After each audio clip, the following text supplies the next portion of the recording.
எங்கள் கொள்கையை வந்து எங்கள் கோஷங்கள் யாராச்சும் காப்பி அடித்து அப்படி சொல்கிறதுக்கு வாய்ப்பு இருக்கா இல்லையா? எங்கள் மக்கள் போகிறதுக்கு அந்தளவுக்கு வாய்ப்புகள் இல்லை. வேறு நபர்கள் போகிறதுக்கு நிறைய வாய்ப்புகள் உண்டு. குறிப்பிட்ட 1-2 தான் போகிறதுக்கு வாய்ப்புகள் உண்டு தலித் சமூகத்திலேருந்து. ஆனால் எல்லோரும் இப்படி போக மாட்டாங்க அப்படி. ஏன்னா எல்லோரும் இவங்க எல்லாருமே வந்து பெரியார் உள்வாங்கினவங்க, எல்லாருமே வந்து மார்க்சிஸ்ட் உள்வாங்கினவங்க, எல்லாருமே அம்பேத்கர் உள்வாங்க. இன்னும் சொல்ல போனால்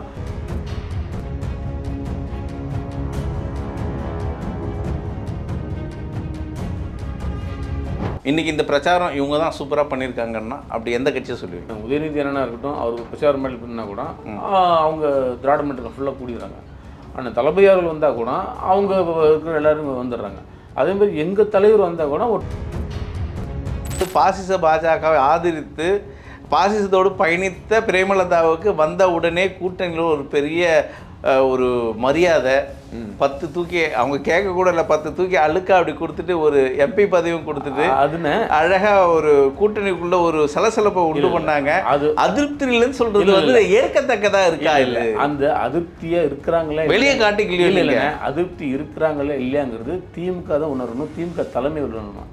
நாங்கள் உணரணும்னு அவசியம் கிடையாது. தேமுதிக நீங்க என்ன எப்படின்னு பாக்குறீங்கன்னு கேட்குறேன். அவங்க மதவாத சக்தி இல்லையா?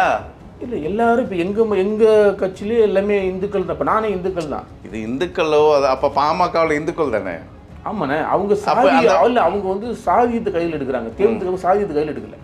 எங்கள் கட்சி டேட்டா வந்து எங்கள் தலைமையில் இருக்குது, எங்கள் ஊடக மையத்திட்டு இருக்கும். அவர்கிட்ட எப்படி இருக்கும்? அவர் வந்து கட்சியோட துணைப்பொது செயலாளர். அவர் எப்படி அவர் கைக்கு எப்படி போகும்? அப்படி போவதில்லை. இதுக்குன்னு கட்சின்னு இருக்குது, அதுக்கு வெளியீட்டு மையம் இருக்குது, ஆவண மையம் இருக்குது, காட்சி ஊடக மையம் இருக்குது. இப்படி பல கிட்டத்தட்ட வந்து அச்சு ஊடகம் இருக்குது. கிட்டத்தட்ட 6 அணிகள் இருக்குது. அந்த 6 அணிகள்கிட்ட தான் அந்த இருக்குது. அண்ணங்கிட்ட நீங்கள் அவர் பேசுறது இப்போ கவனிக்கலன்னு நினைக்கிறேன். அது ஒரிஜினல் இப்போ சொன்னது சொல்லு இருக்கு இல்லையா? விடுதலை விஷயத்தில் இன்னும் எண்ணி 10 பேர் தான் இருக்காங்க, மொத்த பேர் இங்கே தான் இருக்காங்க அப்படின்னாரு. அது தெரியாது அவங்களுக்கு.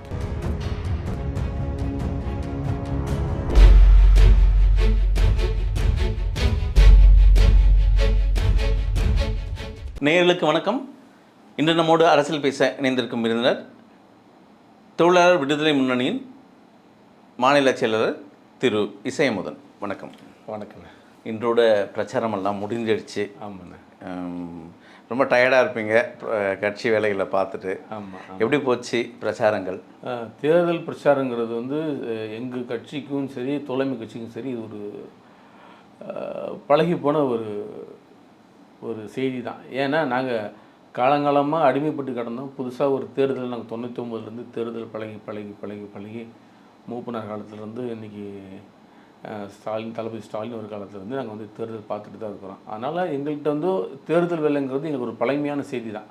நாங்கள் வாக்காளர்கிட்ட நாங்கள் எப்படி போய் எங்களுடைய கருத்துக்களை எப்போயே சொல்கிறோம், அந்த ஒரு விதம் தான் இருந்துச்சு. அதுவும் வாக்காளர்களுடைய ஏற்றுக்கிட்டாங்க. எங்களுடைய கருத்துக்கள் வந்து எப்படி இருந்துச்சு, நாங்கள் இதுக்கு முன்னாடி நாங்கள் எப்படி செயல் திட்டம் பண்ணிகிட்டு இருந்தோம், இதுக்கு முன்னாடி நாங்கள் எப்படி நடைமுறையில் நாங்கள் இருந்தோம், தமிழக அரசியலும் சரி, இந்திய அரசியலும் சரி, இல்லை உலக அரசியலும் சரி, நாங்கள் எப்படி விடுதலை சிறுத்தைகள் எப்படி இயங்கினாங்க, இதில் நாங்களாம் வந்து கொஞ்சம் பொதுமக்கள்கிட்ட வந்து நாங்கள் எடுத்து சொன்னோம். அதனால் அவங்க ரொம்ப பெருசாக அதை உள்வாங்கி எங்களுக்கு மிகப்பெரிய ஆதரவு இருந்துச்சு. எங்களுக்கு இந்த 2027 தேர்தல் ஒரு வித்தியாசமான தேர்தலாக தான் பார்க்கணும் விஜயோட வருகையில், இல்லையா? இல்லை, அப்படி நாங்கள் பார்க்கல. ஏன்னா விசிகா இருக்கும்போது விஜயகாந்த் வந்தார், பெரிய பாதிப்புன்னாங்க. பெரிய பாதிப்பு ஒன்றும் இல்லை.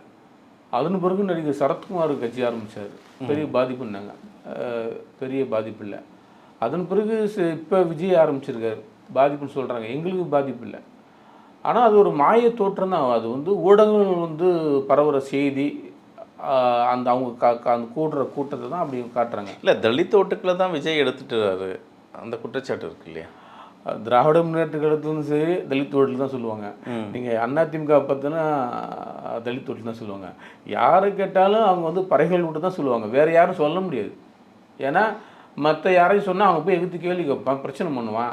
இவங்க யாரும் கேள்வி கேட்க மாட்டாங்க, பிரச்சனை பண்ண மாட்டாங்க அப்படின்னு ஒரு ஒரு ஒரு இல்லை யதார்த்த சூழல் பாருங்களேன். களத்தில் கோஷமிடுவதும் தாவேக்கா விஜய்ன்னு சொல்கிறதெல்லாம் எல்லாம் நீங்கள் உங்களுக்கு நல்லாவே பார்க்குறீங்க. அது பெரும்பான்மையும் தலித் சமூகம் தானே? இல்லை, அது பெரும்பான்மை சமூகம்னா எங்களுக்கு பெரும்பான்மை சமூகமாக நாங்கள் இருக்கோம். தமிழ்நாட்டில் வந்து கிட்டத்தட்ட 2 கோடி மேலே நாங்கள் தான் அதிகமாக இருக்கிறோம். அதனால் வந்து எங்கள் கொள்கையை வந்து எங்கள் கோஷங்கள் யாராச்சும் காப்பி அடித்து அப்படி சொல்கிறதுக்கு வாய்ப்பு இருக்கா இல்லையா? எங்கள் மக்கள் போகிறதுக்கு அந்தளவுக்கு வாய்ப்புகள் இல்லை. வேறு நபர்கள் போகிறதுக்கு நிறைய வாய்ப்புகள் உண்டு. குறிப்பிட்ட 1-2 தான் போகிறது வாய்ப்புகள் உண்டு தலித் சமூகத்திலிருந்து. எல்லோரும் இப்படி போக மாட்டாங்க அப்படி. ஏன்னா எல்லோரும் இவங்க எல்லாருமே வந்து பெரியார் உள்வாங்கினவங்க, எல்லாருமே வந்து மார்க்சிஸ்ட் உள்வாங்கினவங்க, எல்லாருமே அம்பேத்கர் உள்வாங்க. இன்னும் சொல்ல போனால் கிட்டத்தட்ட ஒரு 500 ஆண்டு காலமாக அது அடிமையாக இருந்த சமூகத்தை வந்து இன்றைக்கி தலைவர் வந்து தலைநிமித்திருக்காருன்னா அவருடைய கடுமையான உழைப்பு தான் அது. அதனால் அவரை சீக்கிரத்தை எளிமையாக விட்டுட்டு போயிட மாட்டாங்க. இந்த மக்களுக்காகவே தன்னை வந்து வாழ்நாள் முழுதும் அர்ப்பணிச்சிட்ருக்காரு. ஒரு நாள் கூட ஒரு நொடி கூட எனக்கான நேரம் அப்படின்னு இருந்ததில்லை. அவர் மக்களுக்கான நேரம், பொதுமக்களுக்கான நேரம் தான் அப்படி நினச்சிட்டு இருக்காரு. அதனால் வந்து தலித்துக்கள் அப்படி போகிறாங்க நினைக்கிறாங்கிறது வந்து அது முரண்பட்ட கருத்தாக இருக்கும். ஆனால் ரசீதாக இருக்கிறதுக்கு வாய்ப்புகள் உண்டு, அது ஓட்டாக மாறதுக்கு வாய்ப்பே இருக்காது. சரி, இந்த தேர்தலில் பிரச்சார களத்தில் ஒரு பல யுக்திகளை கையாண்டிருக்காங்க. எல்லாம் குறிப்பாக அதிமுகவும் சரி, திமுகவும் சரி, மற்ற எல்லா கட்சிகளும் சரி. இந்த பிரச்சார களத்தில் ஒரு புது யுக்தியை கையாண்டதுன்னா எந்த கட்சியை சொல்லுவீங்க? ஒரு ஸ்டார் பிரச்சாரமாக இருக்குது அப்படின்னா எந்த கட்சியை சொல்லுவீங்க? இன்றைக்கி இந்த பிரச்சாரம் இவங்க தான் சூப்பராக பண்ணியிருக்காங்கன்னா அப்படி எந்த கட்சியை சொல்லுவீங்க? இல்லைண்ணே, அவர் அண்ணன் உதயநிதி அண்ணனாக இருக்கட்டும், அவர் பிரச்சாரம் மாதிரி பண்ணால் கூட அவங்க திராவிட மன்றத்தில் ஃபுல்லாக கூடிடுறாங்க. அண்ணன் தளபதியார்கள் வந்தால் கூட அவங்க இருக்கிற எல்லோரும் வந்துடுறாங்க. அதேமாதிரி எங்கள் தலைவர் வந்தால் கூட ஒட்டுமொத்தமாக நாங்கள் வந்துடுறோம். நீங்கள் நேற்றுலாம் நீங்கள்லாம் பார்த்தீங்கன்னா ஆண்டிமடம், ஜெயங்கொண்டம், அரியலூர்லாம் பார்த்தீங்கன்னா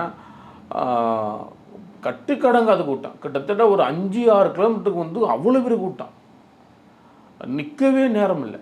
அவ்வளோ கிட்டத்தட்ட ஒரு 20 நிமிஷத்தில் போகிற இடத்துல வந்து கிட்டத்தட்ட வந்து பார்த்திங்கன்னா 5 மணி நேரம் டிராஃபிக், அவ்வளோ கூட்டம். ஏன்னா எல்லோரும் தலைவர் நோக்கி வர்றாங்க. ஏன்னா வேறு நடிகர்கள் நோக்கி போகல, எல்லாமே தலைவருடைய கொள்கையை நோக்கி வராங்க. அதனால் வந்து எங்களுக்கு வந்து இதுதான் ஒவ்வொரு கட்சிக்காரும் நினச்சிக்குவாங்க. இது வந்து ரைட்டு, இது வந்து திமுக வந்து நினச்சி இவ்வளோ கூட்டம் கூடுறாங்க அப்படின்னு நினச்சிக்குவாங்க. விசிகா நினச்சி இவ்வளோ கூட்டம் கூட்டுவாங்க நினச்சி. ஆனால் விஜய் தான் இங்கே பேசும் பொருளாக இருக்கார். திருமாவளவன் அவர்களுக்கு இவ்வளோ கூட்டம் கூடுதுன்றீங்க, ஆனால் அது ஒரு பேசும் பொருளாக இல்லை. ஏன் விஜய் மட்டும் அவ்வளோ பேசுகிறாங்க? அப்படி பேசக்கூடிய நபராக அவர் இருக்கிறதுனால அப்படி பண்ணுறாரு. ஏன்னா அவர் ஒரு நடிகர். இவர் வந்து எங்கள் தலைவர் வந்து ஒரு சேவகர், அவர் வந்து ஒரு நடிகராக இருக்கிறதுனால வந்து அவர் பேசும் பொருளாக இருக்கார். எங்கள் தலைவர் வந்து ஒரு சேவகர், அதுவும் மக்கள் சேவகராக இருக்கிறனால அது கொஞ்சம் பேசும் பொருள் மீடியா பொறுத்தவரை கொஞ்சம் கம்மியாக இருக்குது. ஆனால் மக்கள் மத்தியில் மிகப்பெரிய வலிமை எங்கள்கிட்ட இருக்குது. அதில் எந்த மாற்று கருத்தும் இல்லை. அது வார்த்தையை சொல்ல முடியாது, அவ்வளோ எங்களுக்கு வலிமை. ஒவ்வொரு தேர்தலும் சரி, ஒவ்வொரு கூட்டும் சரி, இன்றைக்கி இருந்துட்டு தலைவர் நாளைக்கு காலையில் பார்த்தா கூட எங்களுக்கு ரொம்ப எழுச்சியாக தான் இருக்கும். அதில் குறைகள், தொண்டர்கள் மத்தியில் குறைகள் இருக்காது. எப்பயுமே தலைவர் பார்த்தா ஒவ்வொரு நொடியும் அப்படியே கொஞ்சம் அப்படியே புத்துணர்ச்சியாக தான் இருப்பாங்க. அதில் குறைச்சல் எதுவுமே கிடையாதுண்ணே. திமுக கூட்டணியில் ஏதாவது ஒரு அதிருப்தியில் இருக்கீங்களா? இல்லை, உள்ளே இருக்கீங்க, ஒரு அதிருப்தி. அதனால் சமீப காலமாகவே ஒரு சின்ன உரசல் இருந்தது. இந்த தேர்தலுக்கு பிறகு வெளியே வர வாய்ப்புகள் இருக்கா? எங்களுக்கு அதிருப்திங்கிறது வந்து இல்லை. ஏன்னா எங்கள் தலைவர் தெளிவாக சொல்லிட்டார், அதிருப்தி இருந்துச்சுன்னா வெளியே வந்திருப்போம். உடன்படிக்கை இல்லாமல் ஒரு இடத்துல இருக்கலையே. அதிருப்தியை வெளிப்படுத்திருக்காரு இல்லையா? இதே அதிமுகவோட பாஜக கூட்டணிலன்னா அதிமுக பக்கம் போயிருக்கிறது வாய்ப்புகள் இருந்திருக்குன்னு பேசியிருக்காரு. இல்லைண்ணா, இந்த தேர்தல் மட்டும் சொல்லலை, எல்லா தேர்தலையும் வந்து போன நாடாளுமன்ற தேர்தல் கூட எங்களுக்கு வந்து ஒரு அழைப்பு கொடுத்தாங்க. உங்களுக்கு அதிருப்தியாகவே இல்லையா? இல்லை, எங்களுக்கு அதிருப்தியாக 8 கொடுத்தது அதிருப்தி இல்லையா? 8 கொடுத்தது வந்து இல்லை, 10 பிரேமலதா கொடுத்தது அதிருப்தி இல்லையா? இல்லைண்ணே, தேமுதிகவுக்கும் திமுகவுக்கும் அவங்களுக்கு நிறைய உடன்பாடுகள் இருந்திருக்கலாம். அவங்க அதுக்குள்ள நம்ம போய் வந்து அதிருப்தி இல்லைன்னு சொல்லிடுறீங்க. இல்லைண்ணே, அது ஒரு திமுக கூட்டணி வலிமையாக காட்டினது தொல் திருமாவளவன் அவர்களை தான். அவர் இருக்கும்போது தான் அந்த கூட்டணிக்கு அழகாக இருந்தது, வலிமையாக இருந்தது. அப்போ உங்களுக்கு 8 தான் கொடுத்தாங்க. புதுசாக வந்து பாசிச பாஜகவை ஆதரித்து பாசிசத்தோடு பயணித்த பிரேமலதாவுக்கு வந்த உடனே கூட்டணியில் ஒரு பெரிய ஒரு மரியாதை, 10 தூக்கி அவங்க கேட்க கூட இல்லை, 10 தூக்கி அழுக்கா அப்படி கொடுத்துட்டு ஒரு எம்பி பதவியும் கொடுத்துட்டு அதுன்னு அழகாக ஒரு கூட்டணிக்குள்ள ஒரு சலசலப்பை உண்டு பண்ணாங்க. அது அதிருப்தி இல்லைன்னு சொல்றது வந்து ஏற்கத்தக்கதாக இருக்கா? இல்லை, அந்த அதிருப்தியாக இருக்கிறாங்களே வெளியே காட்டிக்கலையே. இல்லைங்க, அதிருப்தி இருக்கிறாங்களே இல்லையாங்கிறது திமுக தான் உணரணும், திமுக தலைமை உணரணும். நாங்கள் உணரணும்னு அவசியம் கிடையாது. ஏன்னா இன்னைக்கு உங்களுக்கான மரியாதை இருக்கா? இதுதான் எங்களுக்கான மரியாதை இருக்கு. அப்போ அதிருப்தி இல்லை, சந்தோஷமா தான் பயணிக்கிறீங்க. அது எந்த மாட்டுக்கிறது சந்தோஷம். எந்த தொகுதியிலையும் ஒரு சலசலப்பு இல்லை. சலசலப்பு இல்லை. எங்களுக்கு வேட்பாளர்கள் வந்து அவங்க நிப்பாட்டில் இவங்க நிப்பாட்டு சலசலப்பு இருக்குமா ஒழிய உட்கட்சியில சொல்றேன். அதில் நான் குறுக்கிடலை. உங்கள் உட்கட்சியில் கட்சியிலன்னா எல்லா கட்சியிலும் சலசலப்பு இருக்கும். மாற்றுக் கட்சிகளுக்கு, உங்களுக்கும் மாற்றுக் கட்சிகளுக்கும், உங்களுக்கும் தேமுதிகவுக்கும், உங்களுக்கும் திமுகவுக்கும் அப்படி கேட்குறேன் நான். எங்களுக்கு தேமுதிகலாம் போட்டி இல்லைண்ணே. நாங்கள் தேமுதிகவோட ரொம்ப வலிமையாக இருக்கிறோம். அது இருக்கிற வலிமையாக கூட்டணியில வலிமையா இருக்கீங்க. வலிமையாக நாங்கள் இருக்கிறோம். மக்கள் மத்தியில் வலிமையா இருக்கிறது வேற, கூட்டணியில் வலிமையா இருக்கீங்க பாருங்க. நாங்கள் வந்து அதில் ரொம்ப வலிமையாக இருக்கிறோம், அதில் எந்த மாட்டுக்கிறது இல்லை. ஆனால் சில இடத்துல வந்து விட்டு கொடுப்பதுங்கிறது ஒரு ஜனநாயக பண்பு ஒன்று இருக்குது. அதனால் வந்து நாங்கள் வந்து ஒரு 6லேருந்து 8 போயிருக்கோமே ஒழிய நாங்கள் வந்து 6லேருந்து 4க்கு வரல. இப்போ கம்யூனிஸ்ட் பேர் நாங்கள் குறைச்சி வரல, மற்ற கட்சி மதிமுக நாங்கள் குறைச்சி வரல, நாங்கள் கொஞ்சம் நகர்ந்து போயிருக்கிறோம். அதனால் நாங்கள் வந்து குறையவோ அதிகமான விஷயம் இல்லை. நாங்கள் உள்வாங்கிங்க. விடுதலை சிறுத்தைகள் ஒரு பெரிய தமிழ்நாட்டோட அரசியலை தீர்மானிக்கிற இடத்துல தொல் திருமாவளவர்கள் இருந்தார் இல்லையா? கடந்த காலகட்டத்தில் இந்த ஒரு 6 மாதம் முன்னாடி நீங்கள் பார்த்தீங்கன்னா பேச்சு உலகம், அதாவது ஊர் முழுக்க பேச்சுன்னு சொல்லுவாங்க இல்லையா, ஊர் முழுக்க தொல் திருமாவளவனை பற்றி தான் பேசி கொண்டிருந்தார்கள். இவர்கள் கை காட்டும் இடம் தான் ஆட்சி அமைக்கணும்னு பேசிட்டு இருந்தாங்க. அது மாதிரி தொல் திருமாவளவன் அந்த பேச்சு அந்த ஒரு பெரிய இடத்துல இருந்தார். ஆனால் வந்து இந்த 6 மாத காலகட்டத்தில் ஒரு மாறுபட்டு இறங்கிட்டாருன்னு சொல்றேன். அப்படி இல்லை, 6 மாதங்கள் இல்லை, அது தலைவர் இப்போதான் போட்டின்னு சொன்னாரு, அது கொஞ்சம் இது வாங்கினாரு, பின் வாங்கினாரு. அதுதான் நாங்கள் வந்து திமுகவுக்கு வந்து நாங்கள் வந்து எதுவுமே எங்களுக்கு வந்து இது பண்ணல. நாங்கள் வந்து சில இடத்துல விட்டு கொடுத்துருக்கோம், அவ்வளோதான் அட்ஜஸ்ட்மெண்ட். ஆமாம், நாங்கள் வந்து எங்களை வந்து அப்படியே எங்களை ரொம்ப திருப்திப்படுத்த நான் சொல்லலை. சில இடத்துல நாங்கள் விட்டு கொடுக்கணும். ஏன்னா இந்த கூட்டணி நாங்கள் ஜெயிக்கணும். இந்த அடுத்து அதிமுகவுக்கு நாங்கள் ஓட்டு போனோம்னா அது பிஜேபி போகிற ஓட்டு தான். இது நாங்களே அதிமுக போனோம்னா அது வந்து பிஜேபி போகிற கூட்டணி தான். அதனால நாங்கள் சில இடத்துல வந்து அந்த கூட்டணியிலேருந்து வரக்கூடிய தொலைக்கட்சி இருந்தாலும் சில இடத்துல நம்ம விட்டு கொடுத்து தான் போகணும். நம்ம அரவணைக்கணும். அதை வந்தவர்கள் வாழ வைக்க வேண்டிய தமிழ்நாடு தானே அது. அப்போ சில பேர் நம்ம அரவணைச்சு தானே ஆகணும். அதை நோக்கி தான் நம்ம நகரத்தை காய் நடத்தணும் இல்லையா. எங்களுக்கு தேமுதிகவா நாங்களான்னு பார்க்கும்போது இருக்கிற எல்லா கிராமங்களும் சொல்லுவாங்க, இருக்கிற எல்லா நகரவாசியும் சொல்லுவாங்க தேமுதிக ரொம்ப வலிமையாக இருக்கா, இல்லை வந்து விசிக வலிமையாக இருக்கா, இல்லை திமுக தலைமைக்கே தெரிஞ்சிருக்கும், ஊருக்கே தெரியுங்க விசிக தான் வலிமை. நாங்கள் ஒத்துக்கலன்னு சொல்ல. தேமுதிக 6% வாக்காளருக்குள்ள ஒரு கேடஸ் இல்லை ஊரில். அந்த கேடஸ் இல்லாதவங்களுக்கு 10 தொகுதிங்க. அதை தானே நாங்கள் கேள்வியே வைக்கிறோம். அதுதான் ஏன் கோபம் வரல அது உங்களுக்கெல்லாம் கேட்கல. அது கோபம் இல்லைண்ணே, அது வந்து திமுக தான் கோவப்படணும். என்ன நம்ம வந்து இவ்வளோ கூட்டமாக இவ்வளோ மக்கள்கிட்ட வச்சுக்கிறோம், விசிகாவுக்கு வந்து நம்ம 8 கொடுத்துக்கிறோம், ஒன்றுமே இல்லை, இவங்களுக்கு வந்து நம்ம வந்து 10 கொடுத்துருமே இல்லைண்ணே. அது திமுக எப்படி கோவம், அவங்க எப்படி கோவப்படுவாங்க, நீங்கள் தானே கோவப்படுறோம். நாங்கள் சொல்லுவோம் உங்களுக்கு தானே வஞ்சகம் இல்லைண்ணே. எங்கள் அப்படி கிடையாது, நாங்கள் வஞ்சகம் நினைக்க கிடையாது. ஏன்னா நாங்கள் வந்து இப்போ மதிமுக பேர் நாங்கள் வந்து பின்வாங்கலை, கம்யூனிஸ்ட் நாங்கள் பின்வாங்கலை. எங்களுக்கு 6லேருந்து நாங்கள் 8 போயிருக்கிறோம். நாங்கள் வந்து எங்களுக்கு வந்து 6லேருந்து எங்களுக்கு பின்னாடி வந்துருந்தா நாங்கள் வந்து கேட்டிருப்போம். அன்றைக்கி 2 தொகுதி கொடுத்தாரு. அன்றைக்கி வந்து கலைஞர் காலத்திலே வந்து நாடாளுமன்ற தொகுதி 2 தொகுதி கொடுத்தாங்க. அண்ணன் தளபதி காலத்தில் வந்து 1 தொகுதி கொடுத்தாங்க. 8 வந்து போதுமானது விசிக்காக முடிவு போதுமானதுன்னா எங்களுக்கு இது குறைவு. ஆனால் அடுத்ததோட எங்களுக்கு நிறைவே கிடைக்கும்.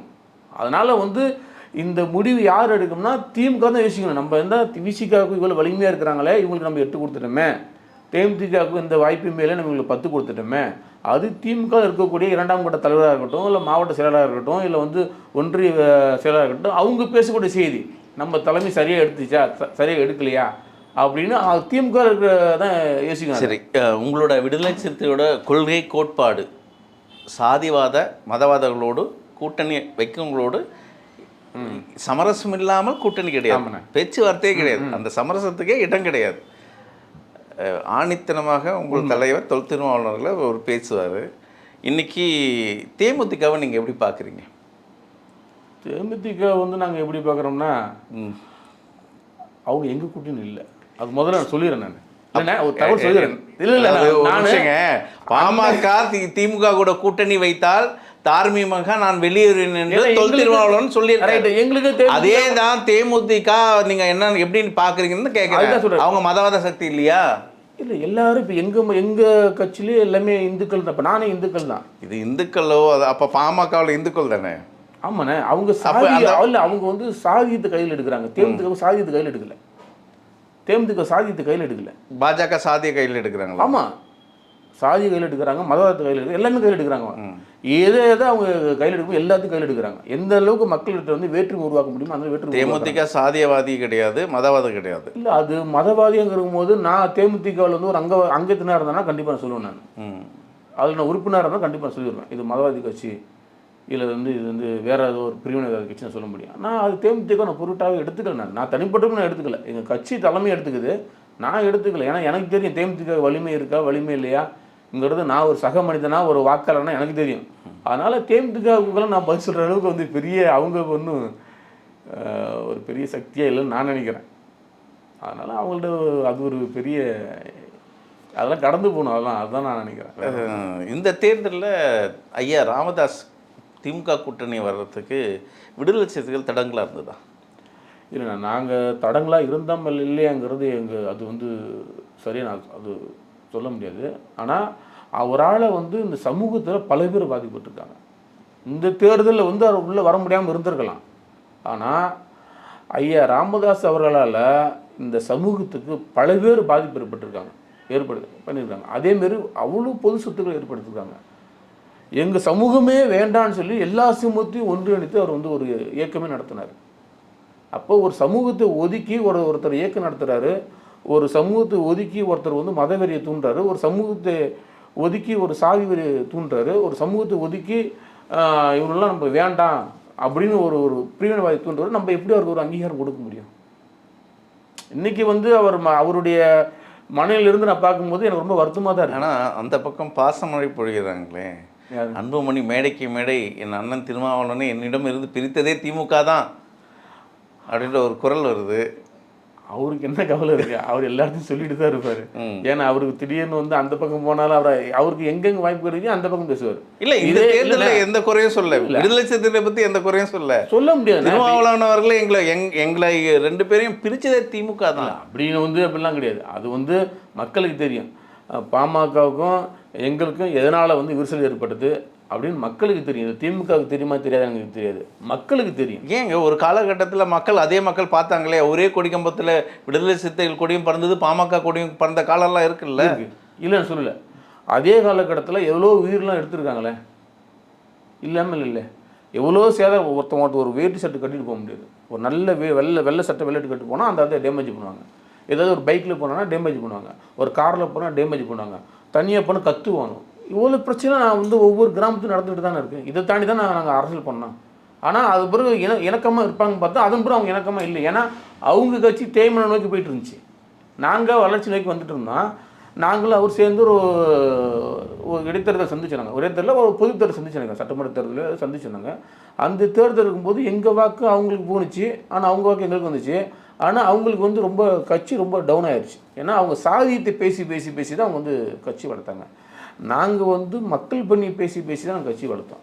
அதனால் வந்து அவங்களுக்கு வந்து கட்சி தேய்மான அடைவது அவங்க தெரிஞ்சு தான் அவங்க வந்து எங்கள் கூட வந்து கூட்டணி செல்ல முரண்பாடாக பேசுகிறது, சாதி ரீதியாக பேசுகிறது, நிறைய கருத்துகள் முரண்பட்ட பேசுகிறது, இதெல்லாம் வந்து எங்களுக்கு உடன்பாடு இல்லாமல் தான் நாங்கள் சரி அவங்க ரைட் அவங்க நல்லா இருக்கட்டும், அவங்களை பற்றி நம்ம விமர்சனம் பண்ணக்கூடாது, நம்ம தனியாக இருந்தாலும் நம்மளுக்கான மக்களுக்கான பணி நம்ம செய்வோம், நம்ம மக்கள் பணி செஞ்சுட்டு இருக்கிறோம்.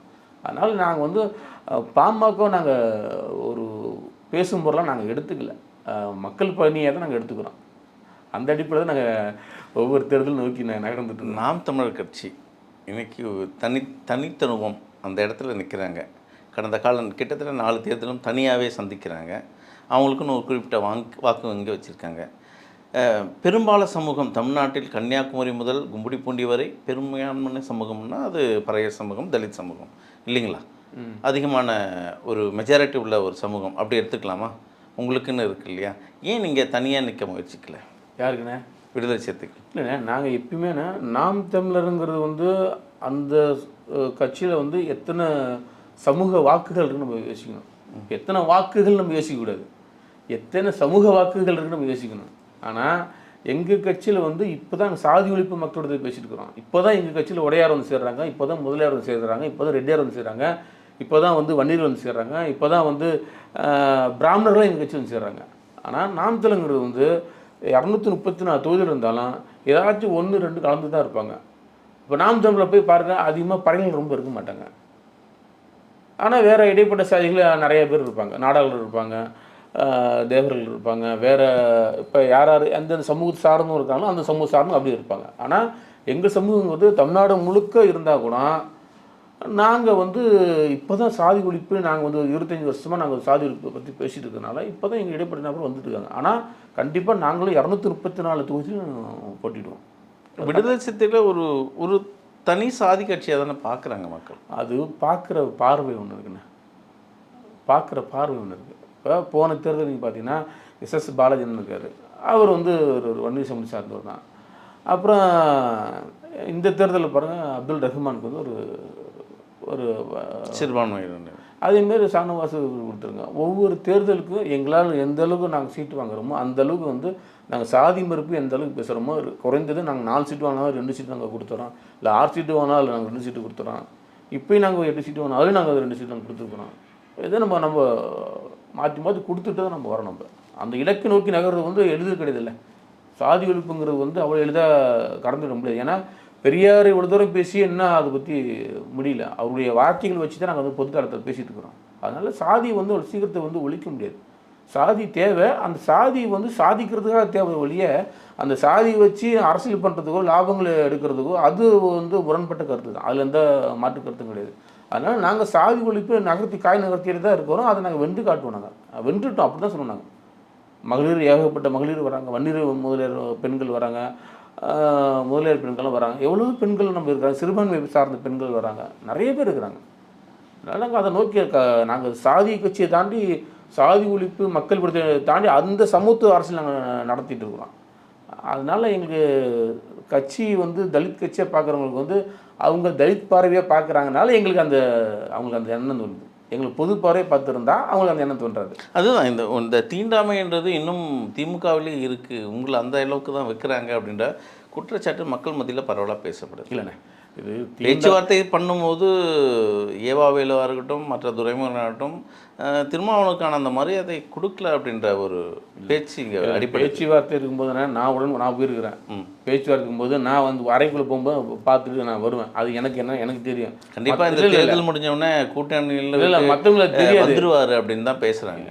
இல்லை மற்றவங்களுக்கு அது தெரியாது. ஏன்னா ஒரு இடத்துக்கு போகும்போது 234 தொகுதி இருக்குண்ணே, அவங்க கட்சியிலையும் வந்து கிட்டத்தட்ட எல்லா ஒரு தொகுதிக்கு வந்து கிட்டத்தட்ட 50 பேர் போட்டி போட்டு தயாராக இருக்கிறாங்க. ஆளுங்கட்சியில் போட்டி போடுறதுக்கு கிட்டத்தட்ட 50 பேர் தயாராக இருக்கிறாங்க. அப்போ எந்த தொகுதி யாரை விட்டு கொடுக்கணும் அவங்களுக்கு பல பிரச்சனை இருக்கும். இப்போ எங்களுக்கு அந்த பிரச்சனை இருக்கும், அவங்க விசிக்கு எந்தெந்த தொகுதி கொடுக்கலான்னு ஒரு பிரச்சனை இருக்கும், தேமுதிக கொடுக்குற பிரச்சனை இருக்கும், கம்யூனிஸ்ட் கொடுக்குற பிரச்சனை இருக்கும், காங்கிரஸுக்கு கொடுக்குற பிரச்சனை இருக்கும், அதுக்கப்புறம் அவங்க கட்சிகளுக்கு யாரை கொடுக்கணும் பிரச்சனை இருக்கும். இப்போ இதெல்லாம் அவங்க வந்து பெரிய அவங்களுக்கு வந்து மண்டை குழம்பு தான் இருப்பாங்க. அதனால் வந்து அவங்க நம்ம வந்து மரியாதை குறைவாக நினைக்கிறோம். மரியாதை குறைவாக இருந்தால் எங்கள் தலைவர் எப்பயுமே வெளியே வந்துடுவார். மரியாதை குறைவாக இருந்தால் எப்பயுமே வெளியே வந்துடுவார். அதுக்கு காலம் நேரம் தான் பதில் சொல்லணும். அது நம்ம காத்துக்கிட்டு தான் நம்ம இருக்கிறோம். விஜய் பிரச்சாரத்தில் எல்லா தலைவர்களும் சாடி பேசுகிறார், விமர்சனங்கள் வைக்கிறார். தொல் திருமாவளவன் அவர்களை மட்டும் பேசவே மாட்டேன்றார். ஏதாவது ரகசியம் இருக்கா, ஏதாவது உறவுகள் இருக்கா? இல்லை ரகசியம் என்ன, தலைவர் மேலே ஒரு பாசம் இருக்கும்ல. ஒரு கிட்டத்தட்ட ஒரு 46 ஆண்டு காலம் கிட்டத்தட்ட அரசியல் பண்ணிகிட்ருக்காரு. அவர் தலைவருடைய பேச்சாற்றலில் ரொம்ப விஜய் ரொம்ப ஈர்த்திருப்பார். இல்லைனா வந்து தலைவர் எப்படி மக்கள் சேவை செய்கிறாரு, மக்கள் பணி எப்படி செய்கிறாரு, நாடாளுமன்றத்தை எப்படி பேசுகிறாரு, சட்டமன்றத்தை எப்படி பேசுகிறாரு, அவங்க கட்சி தலைவர்கள்லாம் எப்படி பேசுகிறாங்க, ஒன்றிய செயலாளர் எப்படி பேசுகிறாங்க, மாவட்ட செயலாளர் எப்படி பேசுகிறாங்க, அதெல்லாம் விஜய் கேட்டிருப்பார். அதெல்லாம் உள்வாங்கியிருப்பார். இப்போ எங்கள் கட்சியிலேருந்து அண்ணன் ஆதரவு இருக்காரு, அவருடைய அங்கே செயல்பாடு திட்டம்லாம் பார்த்துருப்பாரு. இதெல்லாம் யாருங்க எங்கேருந்து கற்றுன்னு கேட்டிருப்பாரு. எல்லாம் விசிகா கொடுத்த அனுபவம் தாங்க அப்படின்னு சொல்லியிருப்பார். அதனால் எங்கள் தலைவர் மேலே இன்னும் பற்று இருக்கும். ஆனால் அவர் அப்படி சொல்லலையே, பாதி சிறுத்தைகள் இங்கே தான் இருக்காங்க, தாவேக்கால தான் இருக்காங்கன்னு தானே சொல்லியிருக்காரு. யார்? இது ஆதவ். அது அவர் சிறுத்தையாக இருக்கார்ல, அதனால் அவர் சொல்லியிருக்காரு. அவர் இன்னும் சிறுத்தையாக தான் இருக்காரு. அப்படியா? ஆமாம், அவர் என்ன வந்து இதாக இல்லை, அதனால தான் அவர் சொல்லியிருக்காரு. தற்குறியாக மாறலையா இன்னும்? அவர் தற்கொலை நம்ம சொல்லக்கூடாது, ரொம்ப தவறான சொல்ல போகிறோம். அவர் சிறுத்தையாக இருக்கிறதுனால சிறுத்தைன்னு பேர் வந்துருச்சு. பிரச்சாரத்துடன் பாருங்க விடுதலை சிறுத்தைன்ட்டார். அவர் தொகுதியிலே கேட்கும்போது விடுதலை சிறுத்தைன்ட்டார். அப்போ என்னன்னா அவர் விடுதலை சிறுத்தையிலிருந்து போகும்போது பாதி டேட்டாவே அவர் தான் எடுத்துன்னு போயிட்டாரு. இல்லை இல்லை, சிறுத்தைகளோட விடுதலை சிறுத்தைகளோட டேட்டாலாம் அவர் கையில் இருக்குன்னு சொன்னாங்க. எங்கள் கட்சி டேட்டா வந்து எங்கள் தலைமையில் இருக்குது, எங்கள் ஊடக மையத்திட்டு இருக்கும். அவர்கிட்ட எப்படி இருக்கும்? அவர் வந்து கட்சியோட துணைப்பொது செயலாளர். அவர் எப்படி அவர் கைக்கு எப்படி போகும்? அப்படி போவதில்லை. இதுக்குன்னு கட்சின்னு இருக்குது, அதுக்கு வெளியீட்டு மையம் இருக்குது, ஆவண மையம் இருக்குது, காட்சி ஊடக மையம் இருக்குது, இப்படி பல கிட்டத்தட்ட வந்து அச்சு ஊடகம் இருக்குது. கிட்டத்தட்ட 6 அணிகள் இருக்குது. அந்த 6 அணிகள்கிட்ட தான் அந்த இது இருக்கு. அண்ணன் நீங்கள் அவர் பேசுனது இப்போ கவனிக்கலன்னு நினைக்கிறேன். ஆதவர்ஜுன் இப்போ சொன்னது சொல்லு இருக்கு இல்லையா, விடுதலை சிறுத்தையில் இன்னும் எண்ணி 10 பேர் தான் இருக்காங்க, மொத்த பேர் இங்கே தான் இருக்காங்க அப்படின்னாரு. அது தெரியாது அவங்களுக்கு? இல்லை, அது எனக்கு தெரியும். அதுதான் தெரியாமல் வாய் தவிர சொல்லிட்டேன் அப்படின்ட்டாரு. அது மன்னிப்பும் கேட்டார். நான் தெரியாமல் அதை நான் சொல்லிட்டேன்னு சொல்லி அன்றைக்கே தலைவர்கிட்ட ஃபோன் பண்ணி பேசிட்டாரு. அன்றைக்கே அவர் வந்து ஒரு ட்வீட் போட்டு அவர் நான் வருத்தம் தெரிவிச்சிட்டாரு. அது தவறி பேசுகிறது தானே, வார்த்தைகள் எல்லாருக்கும் தடுங்கும். அது ரைட்டோட அண்ணன் தானே, நம்ம கட்சியில் இருந்துட்டு போய் அரசியல் கற்றுட்டு அங்கே போய் அரசியல் கற்றுக்கிறாரு, அரசியல் செய்கிறாரு, செய்யட்டும் அப்படின்னு அது பெரிய எடுத்துக்கிறோம். அது வந்து நாங்கள் தெரியாமல் பேசுனதை நம்ம பெருசாக எடுத்துக்கல. தேர்தல் முடிந்த பின்ன அடுத்த கட்ட நகர்வு எப்படி இருக்கும் விடுதலை சிறுத்தைகளோட நகர்வு? கண்டிப்பாக நாங்கள் வந்து நாங்கள் போட்டியில் எல்லாத்துக்கும் நாங்கள் வெற்றி பெறுவோம், அந்த இது இல்லை. ரெண்டாவது வந்து என்னென்னா, நாங்கள் இன்னும் மேல் நோக்கி எப்படி வந்து மக்கள் பணி செய்கிறது நாங்கள் யோசிப்போம். ஏன்னா 8 தொகுதி நாங்கள் வெற்றி பெற்றுட்டோம். அதன் பிறகு நாங்கள் வந்து இன்னும் என்னென்ன மக்கள் பிரச்சனை என்னென்ன இருக்குது, இப்போ தேர்தலில் நம்ம என்னென்ன வாக்குறுதி நாங்கள் கொடுத்துருக்குறோம், அந்த வாக்குறுதியை நாங்கள் பேசணும். நாங்கள் சட்டமன்றமாக இருந்தாலும் சரி, நாடாளுமன்றமாக இருந்தாலும் சரி, நாங்கள் போய் பேசி அது மக்களை நாங்கள் மீட்டெடுக்கணும், மக்களுக்கான உரிமைகளை நாங்கள் மீட்டெடுக்கணும். அந்த மீட்டெடுத்தது மூலமாக இன்னும் நாங்கள் வந்து மக்களுக்கு சேவை செய்யணும் அப்படின்னு எங்கள் மீது மக்கள் பற்றுவோம், நாங்கள் மக்கள் மீது பற்றும் எங்களுக்கு மிக தொடர்ச்சியாக அதை நீண்டுகிட்டே போனது தான் எங்களுடைய ஆசை. எங்கள் தலைவர் வந்து போட்ட விதை அது. அதுக்கு அடுத்தது ஆலம்பரம் போல் வந்து நாங்கள் வந்து எல்லா தமிழ்நாட்டில் இருக்கக்கூடிய எல்லா மக்களுக்கும் அது வந்து அது நிழல் தரணும் அப்படின்னு தான் எங்களுடைய விருப்பம். உங்கள் அரசியல் பயணம் தொடர வாழ்த்துக்கள். உங்கள் நேரம் மிக்க நன்றி. நன்றிங்க.